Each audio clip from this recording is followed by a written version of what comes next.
Thank you. A very good afternoon and warm greetings to our participants joining us today for an orientation session organized by DST Center for Policy Research at IIC Bangalore, especially for our STI Policy Fellows. I, Radhika Trikha, working as a Senior Policy Fellow with DST CPR at IIC Bangalore, welcome you all. I also take pleasure in inviting Dr. Tasleem Arif Sayed, Director and CEO of Center for Cellular and Molecular Platforms, popularly known as CCAM. Dr. Tasleem initial training is in neuroscience. He was awarded PhD degree from Max Planck Institute for Brain Research from Germany, followed by undertaking his postdoctoral research from University of California, San Francisco. During his postdoctoral research, he also got training in management for biotech and innovation from QB3 at UC Santa Cruz, UC Berkeley and UC San Francisco from period of from 2007 to 2009. He's also completed a biotech management program for biotech executives at Wharton School of Management. Dr. Sayed is an adjunct faculty at Indian Institute of Technology, IIT Madras, and also in Amrita Institute in School of Biotechnology since 2015. He also heads the Discovery of Innovation Accelerator program at CCAM. He's actively involved in promoting innovation in life science and healthcare by supporting translational research ecosystem. We welcome you, Dr. Tasleem, and look forward to your inputs in highlighting needs of our Indian STI ecosystem, especially in life science and healthcare innovation area, and what policy directives we fellows should focus on. On behalf of our coordinator, Professor Abhinandan, our DST CPR at IIC Bangalore colleagues and STI fellows joining us today, I welcome you, Dr. Tasleem. The floor is yours. Thank you. Thank you so much, Dr. Trikha. A very good afternoon to everyone, and it's a pleasure to be here. I think today, I coming from a life science background, I'll be largely talking about life science and innovation. But what I wanted to do is that understand with you and possibly keep it even open and interactive as we go forward for what is that we are doing at CCAM. So I think I would like to use that as a vehicle for connect in terms of dialogue and possibly do a little bit of information with our efforts quickly first half of the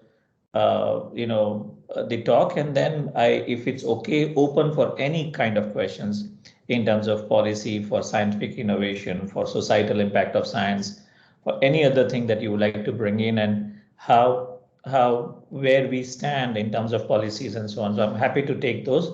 I haven't brought that in, otherwise it'll be information sharing. So I'll be largely take it from a perspective of what we have already been doing and then build on your thoughts. So if that is okay, please feel free to stop me if it's all right with the organizers. Stop me during any of my presentation slides, and then happy to chat further on it. So let me start presenting. 1 second, I'll have to figure out a way. Can you see my slides? Yeah, it's there. Yes. Yes. Okay, excellent. Go in a full spot. So today what I wanted to largely talk about is the broader effort of deep science entrepreneurship and innovation, and CCAM, which is based out of Bangalore, a few kilometers away from IISc, and which has strongly benefited from the IISc's long-term efforts in scientific excellence over the last 100 odd years, which has made Bangalore a phenomenal science and technology hub as well. What we are attempting to do in taking that science and technology know-how to the next level. As we all know, there is a larger need that we all feel, and I feel very strongly that while we have built good, I will not say the best, good science and technology academic environment, there is a strong need for us to build an environment to take that knowledge that this good ecosystem builds. There are many excellent, scientists in different forms and factors, and they are doing very good work. We need an ecosystem to take it forward, and one of the immediate ways to do it is largely building science entrepreneurship and innovation ecosystem that supports this all together.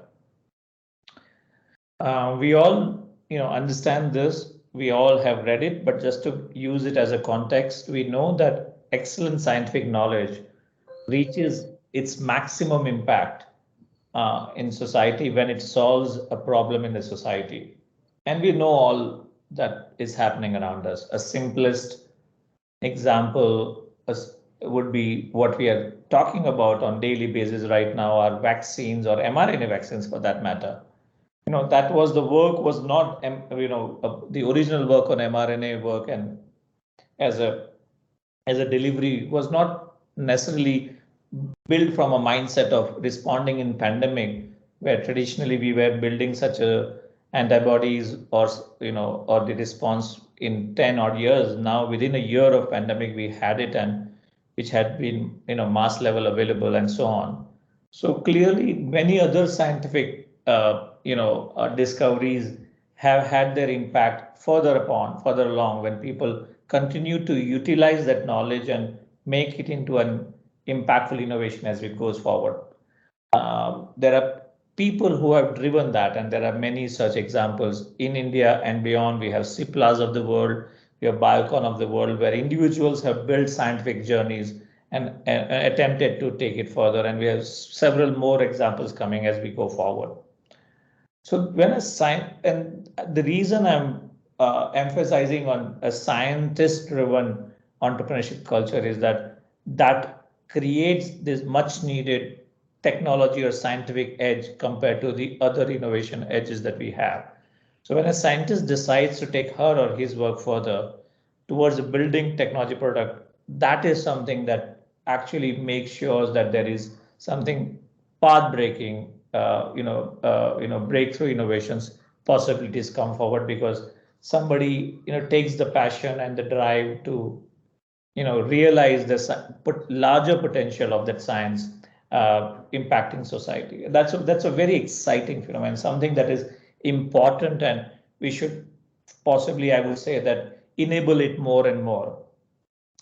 In India, in last 8 to 10 years, easily starting 12, 13, have been phenomenally productive for life science entrepreneurship. And of course, we are saying otherwise as well. But life sciences with the establishment of capabilities like DBT's BIRAC, then we have DST's NSTDB, then we have AIM from Niti Aayog, and several mighty the state governments, IT/BT departments. Many of them have played a crucial part in terms of supporting this science-based entrepreneurship, which was earlier thought to be no, this is too risky idea. If it fails, what we'll do? We'll rather support scientific discoveries, not necessarily innovation attempts. But this has changed last 8 to 10 years. And that is very, very good and I think we need to do more of it for a little bit longer, more time. Just to give you a perspective for people who are not familiar with CCAM, CCAM is a member of Bangalore Life Science Cluster, other two members being INSTEM and NCBS, NCBS being the first organization which actually came in Bangalore as a TFR center, one of the top-notch scientific organization doing phenomenal work in fundamental research in biological sciences. 2009-10, INSTEM and CCAM came about with the support of DBT.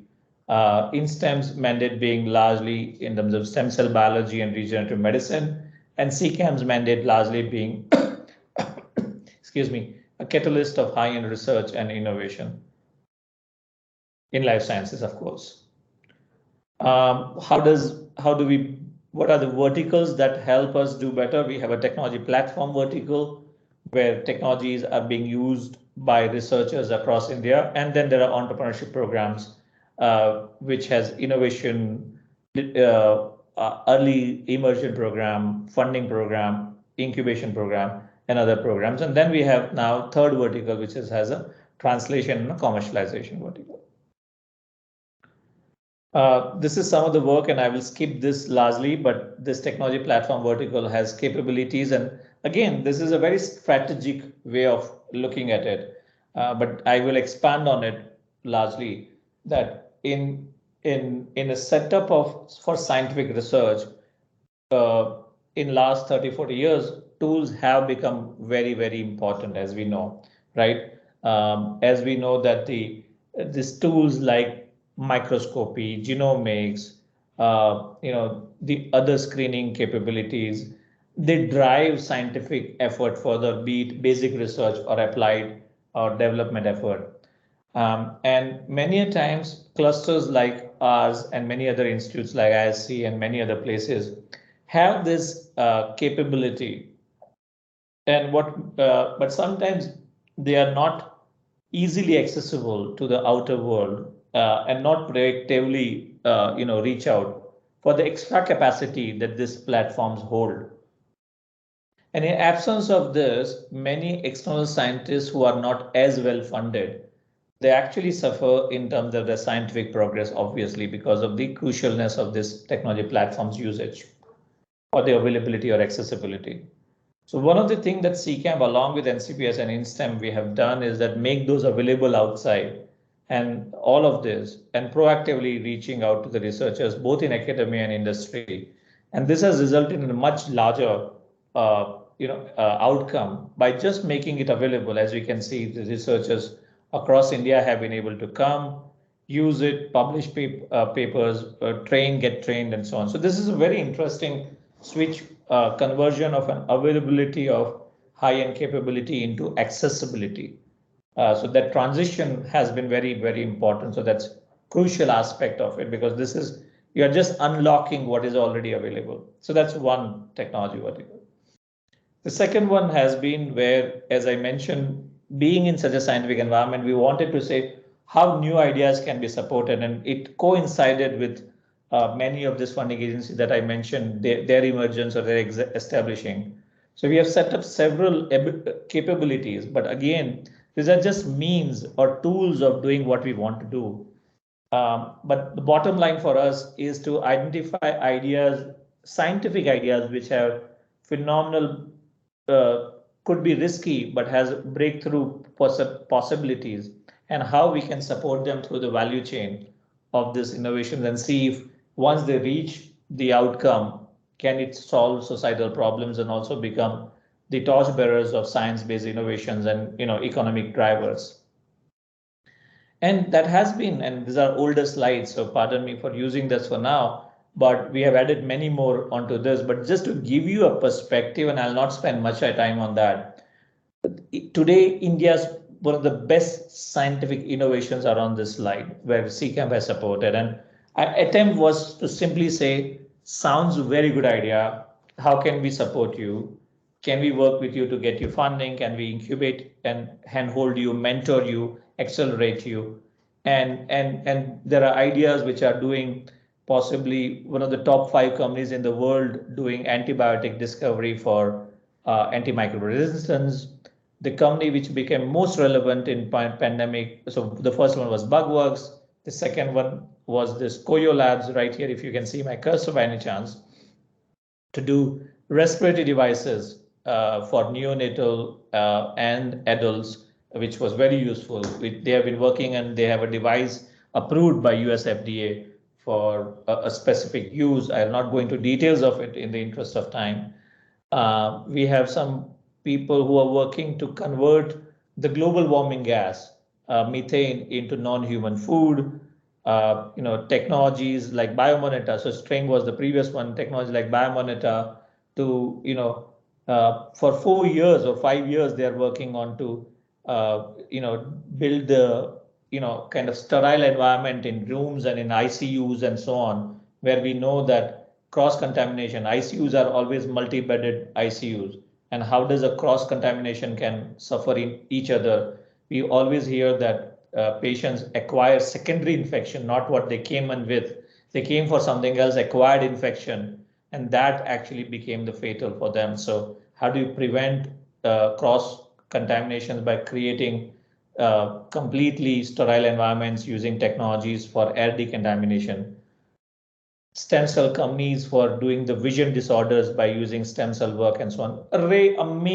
Amazing bunch of work that has come out, and many of we supported many. Some of them have done well, and some of them haven't been able to succeed in their efforts. But this was just a quick, view of what we, and you can again look at them in different aspects in terms of sectors. I will not go into that.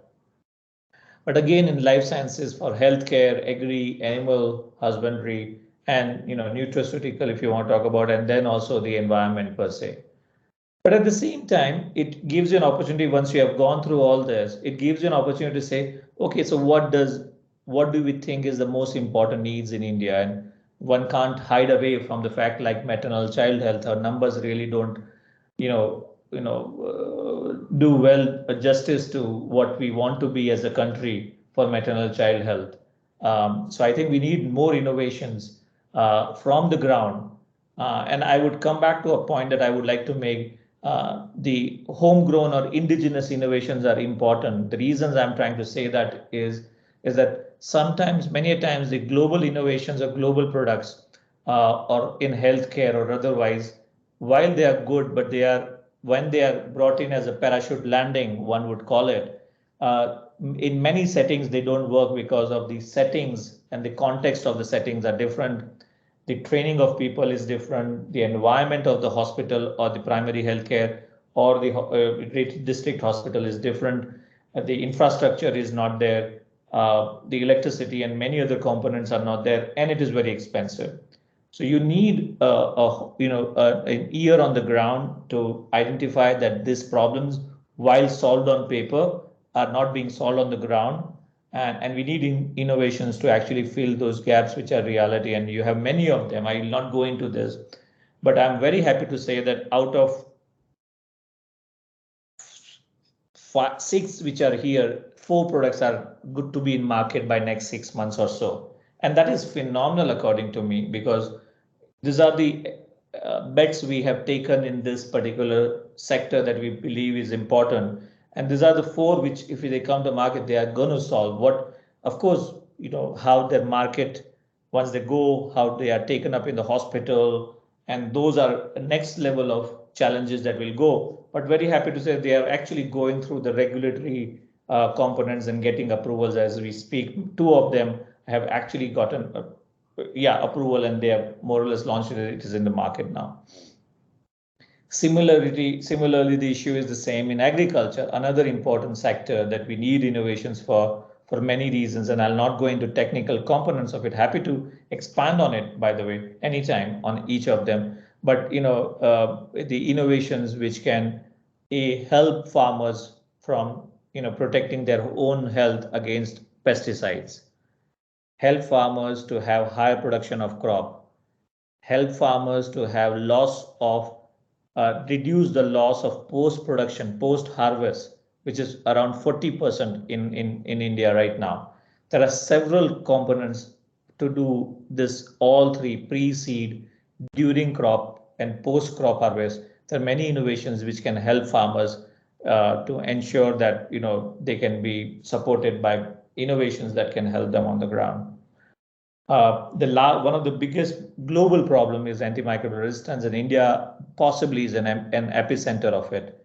We are using antimicrobials for human usage, like anyone can imagine. For poultry, for agriculture, we are using it. For animal husbandry, we are using it. For fisheries and all, we are using it heavily. And also, all pharmaceutical companies possibly need to look at whether there have been releases from their plants to the nearby water bodies. So we have a huge problem in front of us in terms of antimicrobial resistance, and we have to solve those problems as well. So again, these are the larger issues that we have on hand, and we have innovations that actually try to solve those on the ground. This is a larger thing, but at the same time, I just want to give you a perspective. When you have such an ecosystem, it also comes handy to respond to the national emergency or crisis situation like what we had in terms of COVID-19 diagnostics. As we know, we didn't have enough testing capability to begin with, and CCAM ran 2 larger programs. One was NBRIC, one was Index, to take it further. NBRIC was supported by Department of Biotechnology, Index was supported by the Rockefeller Foundation of the US, and they have enabled us to build capacity. We work with around 150 companies to have capacity around 700 to 900,000 RT-PCR tests per day manufacturing, and that's significant when we hardly had any a year ago or a little bit more than a year ago.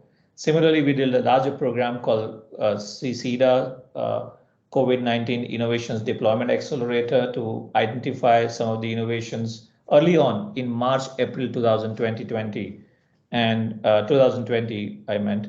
And we had nearly 1,100 innovations that came by who projected that they are closer to the market. We screened them all along with our partners who are there on this slide. And then we have selected 30 that we wanted to handhold and take them further. I'm very happy to say that nearly 22, 23 or 24 of them are right now in market and serving people for COVID work and so on. So that is, again, very, very crucial outcome. And at the same time, our work has enabled us to now be around in almost 14 states with some of these innovations already in the hospitals and related settings. So just to close by, a lot of these innovations that we talked about, there was a strong science behind them. There was a novelty in terms of scientific understanding which was there. Science entrepreneurship is crucial for countries like India to build its own innovations, because many problems in India, and even if you go to smaller towns, are very niche problems and need to be understood and built. The solutions need to build after understanding those. There are many interesting models to build science-based innovations, either through a conventional entrepreneurship or a translation model. And I think we need to excite young scientists. I'm not saying career changes. I'm not saying do only application-oriented work, but we need to excite young scientists to also, if they're passionate about their science, to follow their interest in building innovations with societal impact. I would possibly close here, of course, by sharing the coordinates if need be, but I'm very open to taking any questions, inputs, queries, and hope that we can build a good discussion session as well. Thank you very much. Thank you so much, Dr. Tasleem, for sharing your thoughts and inputs, bringing out the concept of science entrepreneurship and how important it is to focus on scientist-driven entrepreneurship and innovations. The Odyssey of CCAM for promoting translational research ecosystem has provided us insights and examples how we can promote the translational research ecosystem, what elements are important, how to facilitate R&D and innovation, and how to maximize the societal impact and reach it to the end users. I thank you once again for your insights. Now we open the floor for question and answer. I'll request our fellows to use hand raise signal, and then I'll invite you for your question and answer.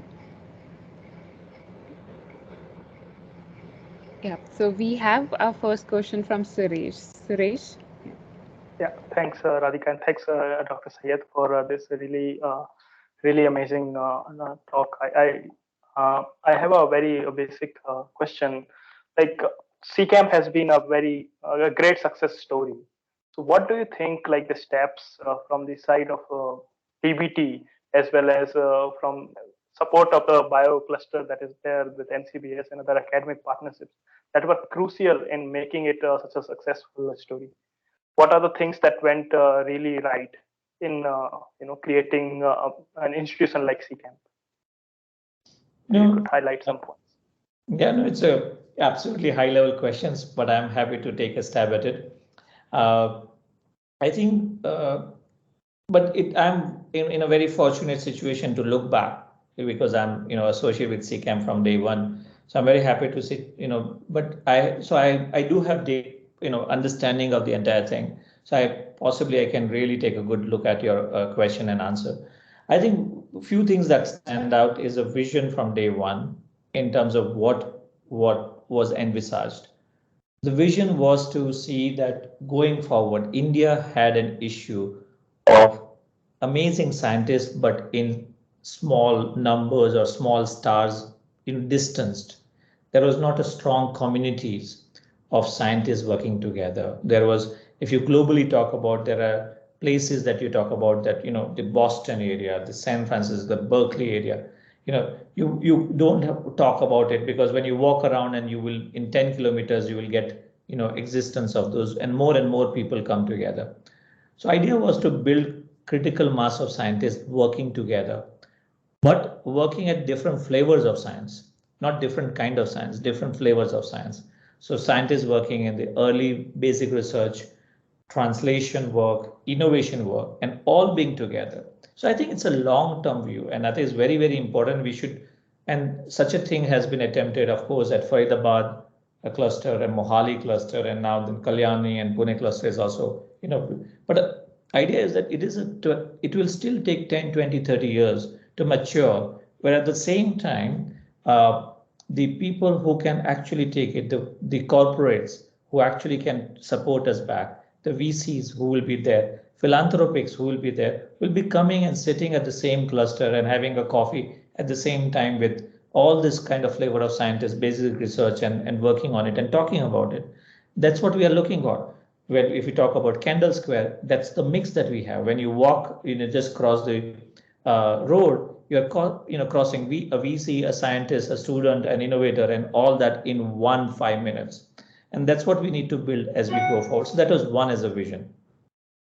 Second idea was, which is according to me a master stroke, is actually, and this was conceptualized by two large as a at the Bangalore level. Professor Vijay Raghavan was at the level of concept and the vision, along with Dr. Bhan, who was at the DBT secretary at that time, to combine that effort. So kudos to them, late Dr. Bhan, of course.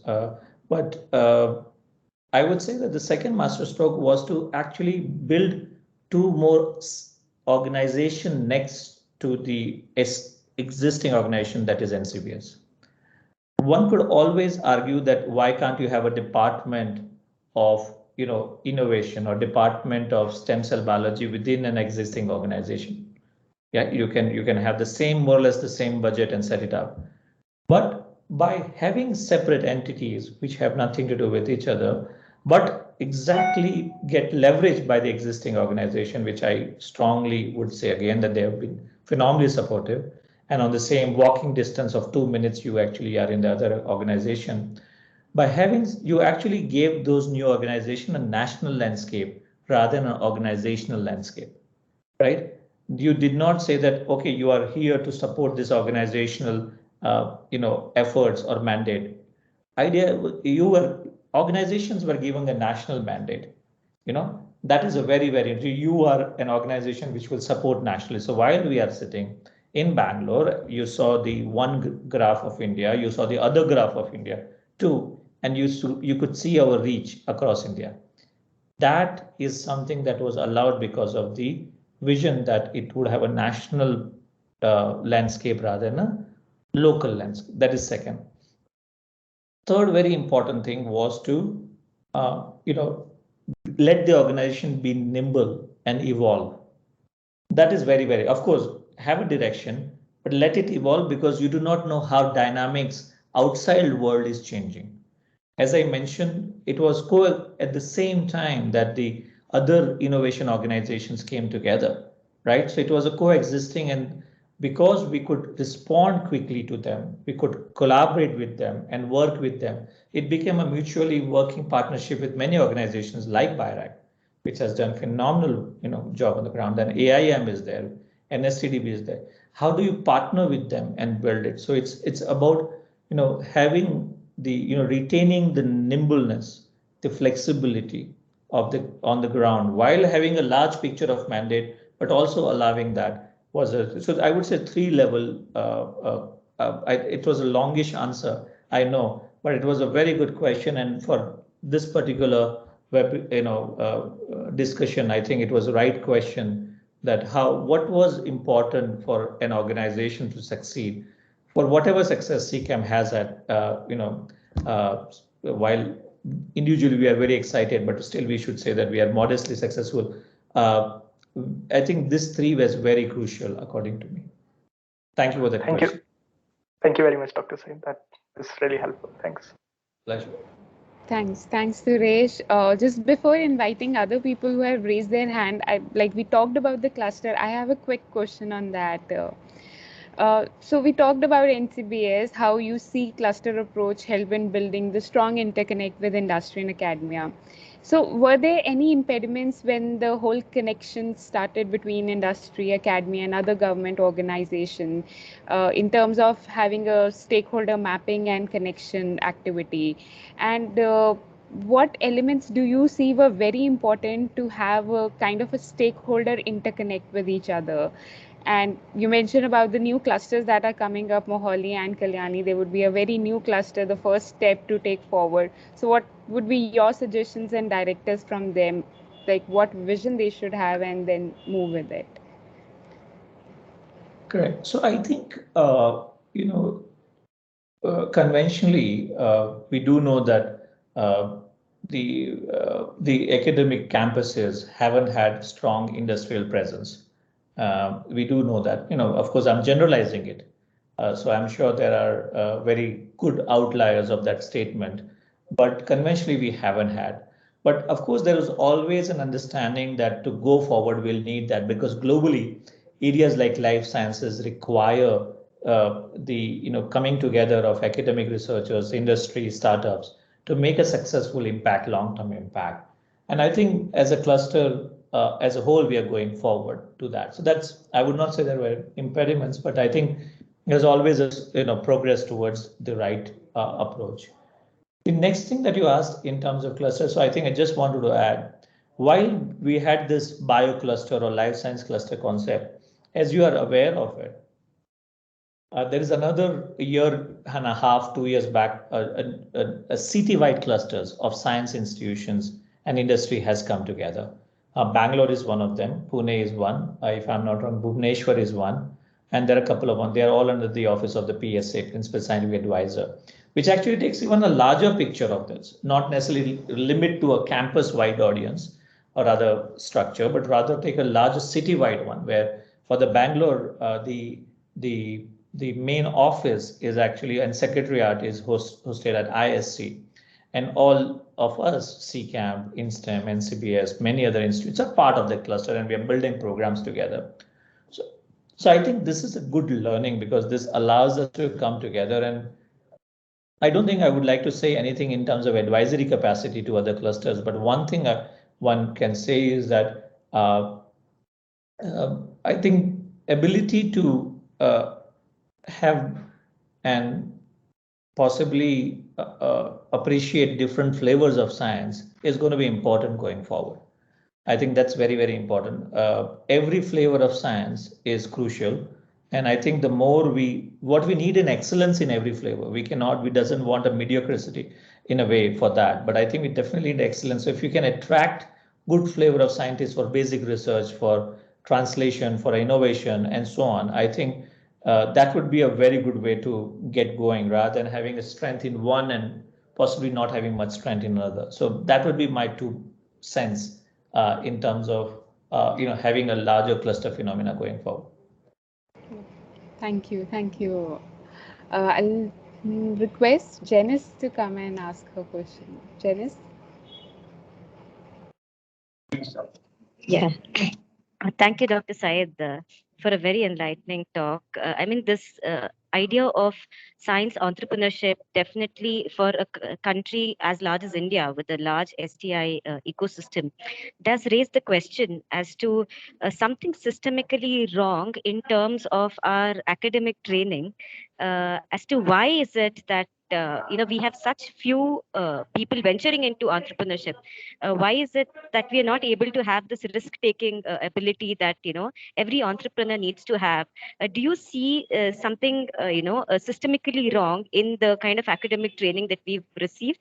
And if yes, how do you think this could be addressed? Is my question. Yeah, over to you. Yeah, thank you. Good to see you here, Janice. Just coming back.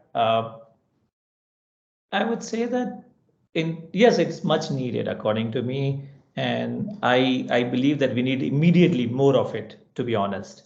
That is my individual opinion.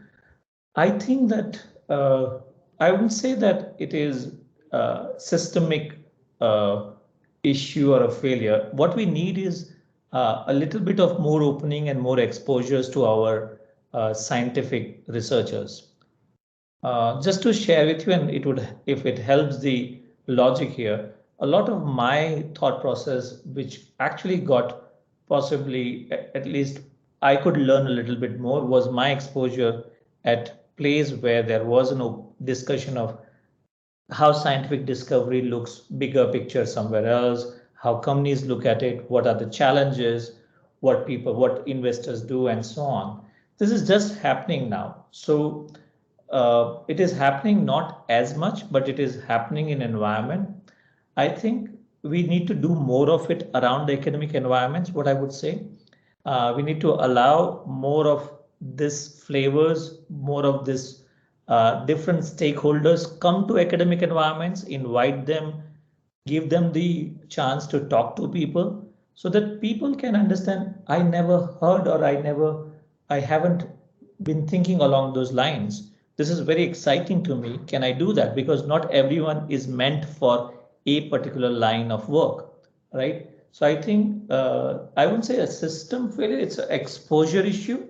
It's allowing inclusive, in terms of how all scientific stakeholders could be there, and it could be done at during their education levels, even at the bachelor's to master's to PhD level. If you can expose them to all that, it will just allow people who connect with that thought process to come out. Otherwise, they would never know what exactly this would mean. So this is something that we should absolutely do. I think give podiums and dioceses to other stakeholders, not from the same, the group of stakeholders, but rather people who are on the other side of such scientific efforts, much more on the applied, developing, and larger corporates. They have phenomenal scientists who have had training at great places and come back and driving science for them. Give them an opportunity to come and talk about the science and let them excite the youngsters who are there. So I think it is happening but it's definitely slow. And the second thing is that it would be an interesting approach to see how some of the recent numbers that we saw, some of the youngsters would be able to do. But I think it is happening. We could do more of it.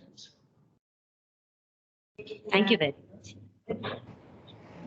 Thank you. Now I'll invite Nidhi for her question. Nidhi? Thank you, Radhika. And thank you, Dr. Syed, for such an insightful presentation. So while conducting one of my research study on molecular diagnostic innovation system in India, I got an opportunity to interview some of the scientists converted into entrepreneur from IAC and CCMB. So I got to know from them at present the innovation ecosystem, they can get seed funding easily to develop their ideas into technology. But the challenges persisting at present is that they could not get funds, or it is not easy to translate those technology, into the markets.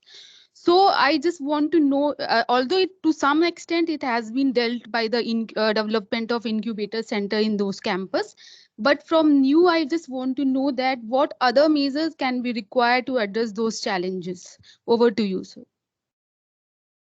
I'm sorry, but if I heard you gather your question right, you're saying that the funding support post-seed funding is a challenge. Was that your question, and what needs to be done about that? Yeah. No, so I think if I say, I think that is a right understanding that you got from them. It is definitely a challenge, but I think for molecular diagnostics, the last year was a phenomenal to prove themselves and get funding because they had the revenue right in front of them. So I would say that in terms of the funding for innovations at the middle stage is a challenge right now. Government has come in at early stage, but government cannot possibly come and do even the mid stage funding, which is very, very large. So there is a need to actually, invite funders, private funders who can take risks.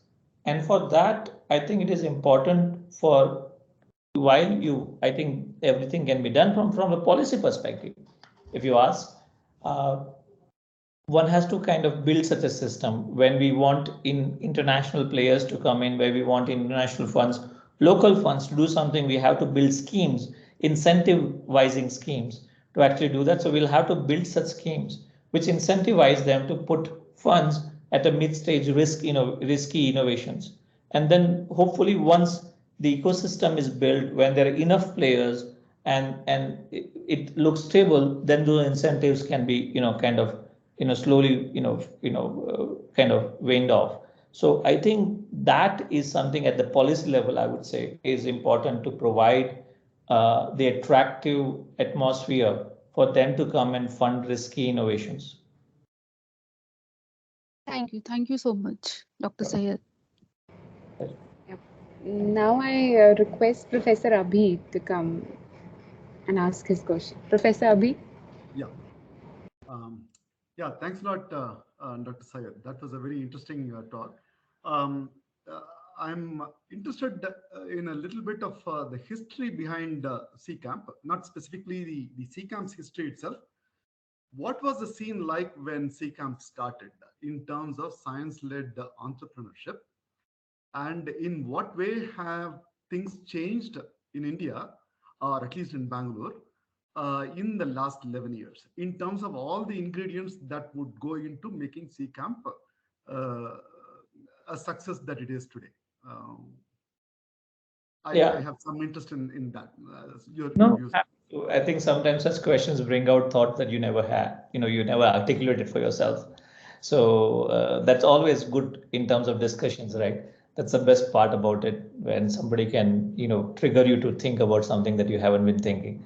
So, it's a very important question. So just to be, sound good, I could come in and say that, the scene was, we had, so just without CCAMP, let's take without CCAMP, to be honest, and I want to be honest here. And I'll tell you why I want to be honest, rather than taking the stage and saying, yeah, it's because of CCAMP. No, it's not because of CCAMP. 2010 and 2021, there is a day-night difference in terms of scientific innovations. Day-night, absolutely. There were hardly any startups. You would know all of them. You would know all their efforts. There were a few only, and there were not many, pushing it forward. There were some doing in services, some doing but very, very few even on a new scientific concept level entrepreneurship. There were services organizations, as you can think, or a manufacturing organizations, science, life science, consumables and all that, which is perfectly fine. But not many in terms of new scientific ideas, new drugs, new devices, new nutraceuticals and all. 2010, 2021 is the numbers that I showed you. We have CCAMP has right now 300 of its own portfolio organizations, and we are in touch with 1,500 organizations in total. That's a huge number, as you can imagine. There has been a change, but it is also coincided with, as I rightly mentioned, and it is a serendipity that it all happened together. It also coincided with emergence of our ability to fund innovations from the central government, right? For an organizations like NITI Aayog to set up AIM, for DBT to set up BIRAC, and also pre-existence of NSTDP, all of them have a clear mandate to support innovation. There were there was dedicated entities being created to do that, which were funding. And then for CCAMP to be a kind of a player which can work with them and enable it to identify new ideas, support new ideas and build around them and have the capabilities to support them, was definitely, it requires two to tango, and it worked perfectly, if I may say so. So CCAMP, to be honest, timing wise, benefited a lot by establishment of such agencies, because if they were not there, we didn't have the fuel to actually do all what it takes. So it was more of an honest answer. But if I take that away, there's a huge day-night difference. Are we at the peak of what needs for India to do science entrepreneurship? Not at all. I'll be very honest. We need to actually go further. I have a fear that have we taken out the top of the cream? Are we going to, the cream has come on the top. We actually took over the time it came on the top. We have actually just taken it. Whereas we have to go and find new lots, new stars, because this is a constant process. So we will see, but we are nowhere near the peak. We will need much more. And I feel that science-led entrepreneurship, academic-led entrepreneurship, somebody who has spent 10 years of her life or his life for one technology building and say, now it's time for me to, kind of build a spin-off. We don't have many stories like this yet. We have few, which is phenomenal, but we need many more to, go to a level where we want to build it for long term. Just a quick follow-up. From the time you started, you had a certain mandate at that time, and its mandate, its vision may have undergone some changes. Have there been any crucial stages where you said that this is not the way to go, but we should sort of go in a slightly different direction, which will make us more effective? What are those key transition points? Correct. So I think, again, a very good question. So we have evolved constantly. If you see we largely brought out our first vertical that I proposed, the technology platforms, was one of the major effort for first 2 years in a way. While entrepreneurship was always there, but it actually was still kind of in an early, stage for now. After we established ourselves in technology platforms and had a reach across India, because of the now our surroundings also, opening up, our version 2.0, as we call it, in terms of vertical 2, actually came out, and we again were approached by a company and that can we do this, and we said, okay, let's build it on that, and slowly. But one thing that we realized that we do not want to go. And this is a little bit of technicality is a bit of it in terms of strategy, as you asked the question. We never wanted to be a pure play space or, incubation capable player in a way. Even as a program, we always said we are working with your ideas, not give you a space because anybody else would be able to, any other organization tomorrow will be able to get. So what's the unique part that we want to build? So one of the strategic thing we did is that we definitely want to only work with really risky ideas. If you have something simple, I'm sure there are better places to help you. I think they are better off helping you, and we will only work on risky ideas. We'll work on risky ideas. We will see if we can make those ideas better. We can help them better, whatever we can do for those ideas and innovations. And if 2 out of 10 work, we have done our bit. And that was a strategic thing that we did. And, touch wood, looking back, it worked in our favor because CCAMP is, if I may say so, is known for its deep science innovations right now. And that is a flavor we always wanted. We wanted to be known not as somebody who provides this or that, but where the best of innovations would come out in India. And the third larger thing that had happened is now, after 6, 7, 8 years of work, we realized that once the products come out, the impact of it, when a neonatologist write back to you saying that, but for your device, I would not have been able to save this baby of 6 days, that can absolutely gratify you, to your life. You're done for your life in terms of, okay, this is what I have done. That we thought is great. Innovations, while we moved or started with science-based innovations, we are now combining with innovations for impact, societal impact, solving, as you saw in my last slides. That was another version of it where we see, so a lot of our understanding in terms of how we solve problems on the ground now, using science as a fuel, entrepreneurship as a vehicle, and in impact as a journey is something which was very important for us. So those were the few, movements and nudges, but we are really excited that I can keep talking about some of the best sciences, but at the same time, one can talk about impact of it on the ground. It's really amazing. So that was a few additions that we did on the way. Okay, great. Thank you. Pleasure.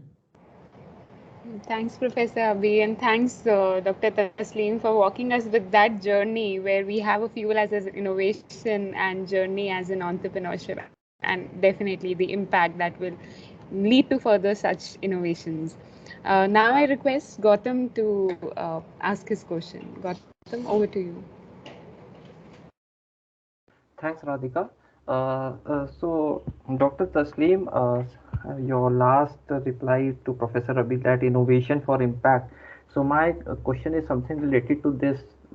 We see that since innovations are largely or generally driven by markets or by commercialization aspect, many startups we have seen fail to seems to struggle to take their innovations to places where the targeted users are people who have very low purchasing power, or for the regions where the technical skills or infrastructure to implement those innovations are not really available.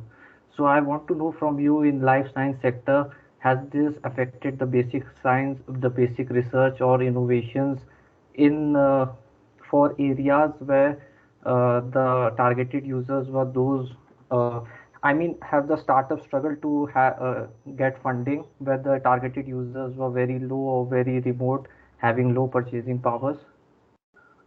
Some story from C Camp, if you can share. Yeah, so I think I would say that, what we're talking about is a building an innovation where the beneficiaries are not the ones who will make the business look big, right? And there's always a case, and that's why people talk about affordability in your design and affordability in terms of pricing and so on, including many concepts like, as one would call it, in terms of the drugs, where many people cannot afford the drug, or many other places where devices, or even one would say in terms of agriculture, many of the products sometimes are, if they are not affordable, they, if it is at the same time can be given to large number of people, the revenue can be seen as something is large enough. But it's very, very important, and that's what one of the thing I mentioned is that is where a lot of India has a potential, because if we build such innovations which can be which are affordable by the lowest economic strata of the society, think of it, but at the same quality, I repeat, at the same highest quality that is globally required. Think of it, the GDP usage by healthcare in most geographies is in 10, 20 or more percentage. The move will happen that this affordable devices will move towards the West, by the global North, as one would call it, and be used by them and say as a cost-effective solutions. So we have an opportunity to build excellent high-quality solutions for the lowest economic strata, and then move them towards there, so that you have an economic returns for these innovations as well. So it is a kind of how you look at it. I can tell you that no geography will reject a good high quality innovation if it is cost effective. They will attract it. It's just a simple matter of fact. And that is something we need to build. Sometime by trying to build an affordability and low cost, we compromise on the quality, and that's where things go wrong. So something this we have to keep remembering and remind our friends as well on that. Thank you, Dr. Salim. Sure.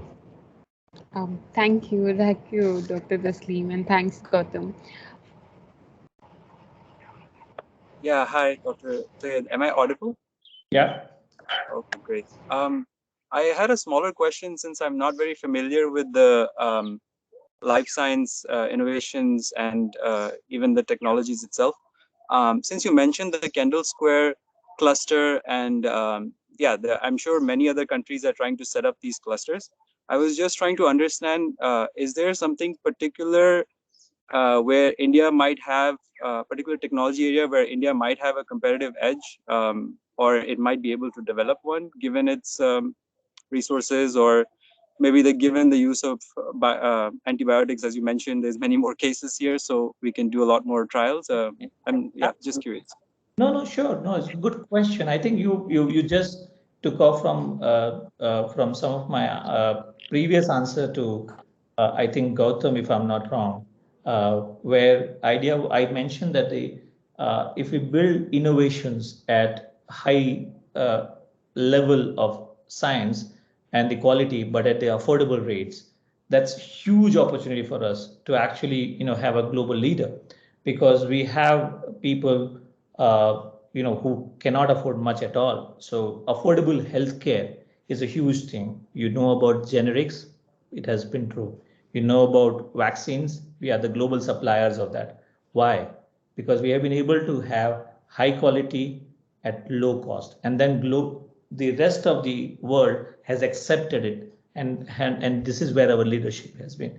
If we can do it for other areas, new areas of innovations now, stem cell therapy, if we can have affordable stem cell therapy going forward, which is the future, mRNA based therapeutical models that we are talking about, many other biological drugs as we're talking about, anywhere, if we can combine high quality with the cost affordability, those are the areas that will give us the advantage.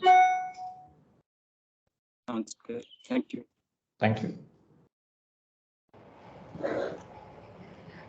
Great, thank you both of you. Gautam, do you have another question?